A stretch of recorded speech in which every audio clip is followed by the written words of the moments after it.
Hi, thanks for joining me. Today we're going to do another do-it-yourself adult coloring sheet. Now I'm calling them adult coloring sheets because normally that's what you see. The kids have coloring books and the adults have coloring sheets. They also have coloring books, but they're made off of a different type of paper. Most of the coloring books for children are made off of newsprint, and adult coloring sheets are made from a better quality paper. It doesn't matter. You can even let kids, your children can also make some of these themselves. I think that would be really fun too. So we're going to just call them coloring sheets. Now what you need is a sheet of paper, and you'll need some type of stencil.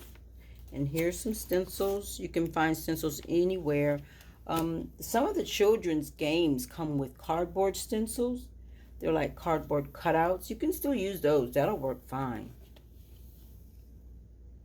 So this is one from Plaid. I have a couple from Plaid. That one, and this is one that has flags on it. That one had butterflies. Jot makes them, and you can find these at the 5 and Dime or the dollar store. A lot of this stuff is made for scrapbooking, but you can use it for something else, and that's what we're going to do. And then these are crafter squares.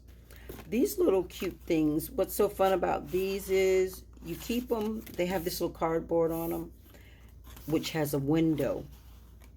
The little window's cut out, and so the intent is that you turn the stencil that you want to use into the window, and that's the one you focus on.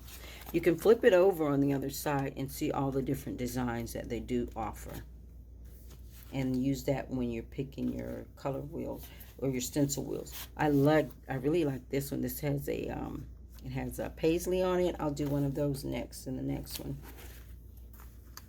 So I'm going to do this one that has feathers on it because I like those feathers. And then this one has some designs on it. I think I'm going to use the circles out of here. That's what I'm thinking I'm going to use, although this makes a really good reverse pattern also. They look like circles, but if you look at them a different way, you can use them how you want to. So that's what I'm going to use on this one. And I'm going to pick a feather. That one is a peacock's feather. It's so weird. You can look at some of these, look like a feather from a hawk. I like that peacock feather. So you know what I'm going to do? I'm going to put more than one feather on here. That's what I'm going to do. So here, we're going to put this on here. Now, you also need an ink pen. Try and use a black or blue ink pen. Preferably a black one, and you want one that has a fine enough point that it'll get in between the details of the stencil. You don't want a large one, a medium. You want one that a fine point will work much better than a medium point will. So you want to hold the stencil down on the paper.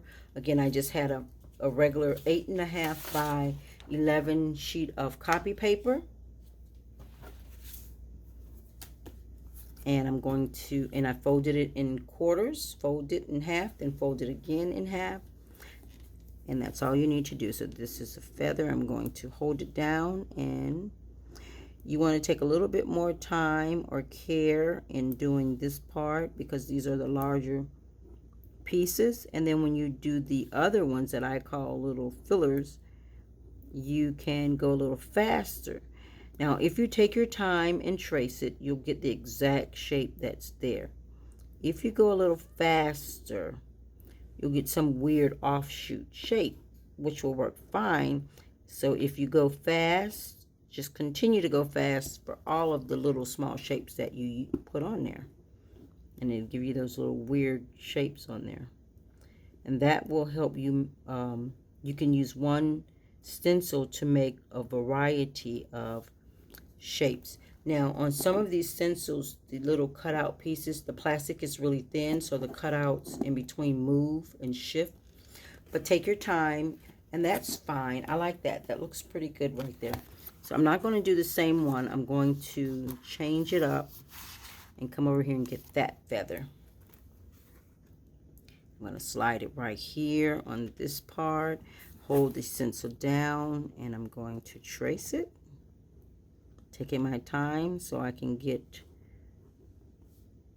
the majority of the details. These are the larger pieces, so when I trace, I try to make sure I get most of the details for the larger pieces. It's just the small filler pieces. I'll go kind of fast and create something different than what is on there. I like that. So these two are going like that. I'm going to do another one, but I'm bringing it in the opposite direction.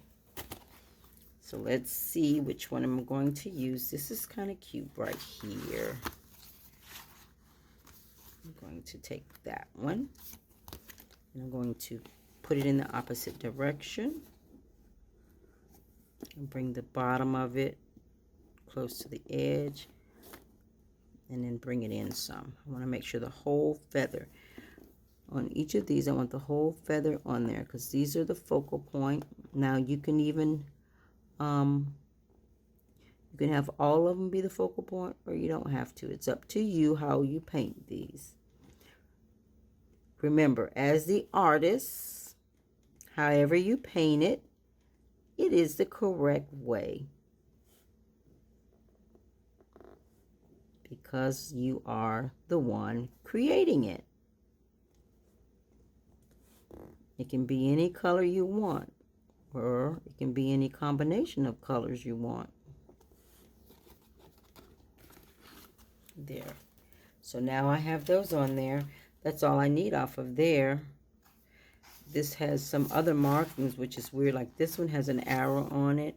I could have used some of those off of there, but I really wanted to use the circle off the other stencil.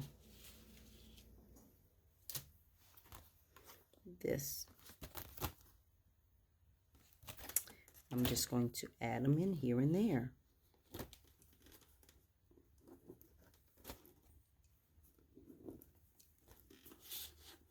And you want to make sure you stagger them, run some off the page.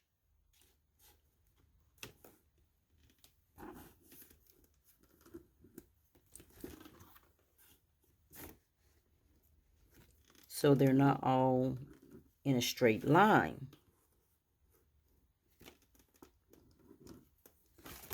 See how it's filling it in? I can put another one over in here. And just take your time and look at them. See, it's an open hole there. I can add another one there. But I'm going to go ahead and add a couple there. And if they're spaced out, I'm going to leave that spaced out. Right in between.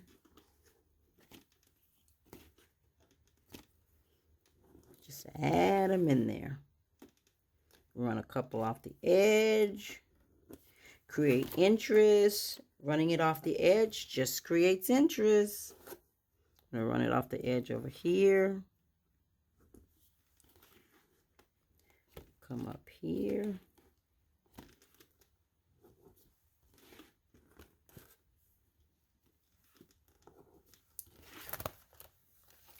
Oh, I love that. I love polka dots.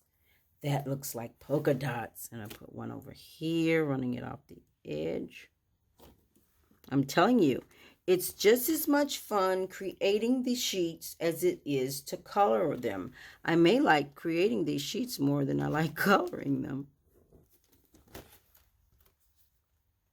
That I really like. I think it probably needs one in there. See how that looks empty in between there? It's kind of close, but still.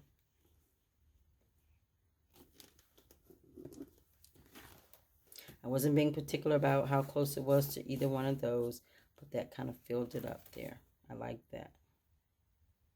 I like that. I'm going to put a little one down over here, running it off the page. Oh, yes. I'm loving this. I love this. I really Hope you give this a try. I think you will really like creating your own coloring pages. Gorgeous. And again, create a few. Since you fold this in quarters, create 4 of them before you start coloring them in. That is beautiful. I hope you have fun with this. Thank you for joining me. Until next time.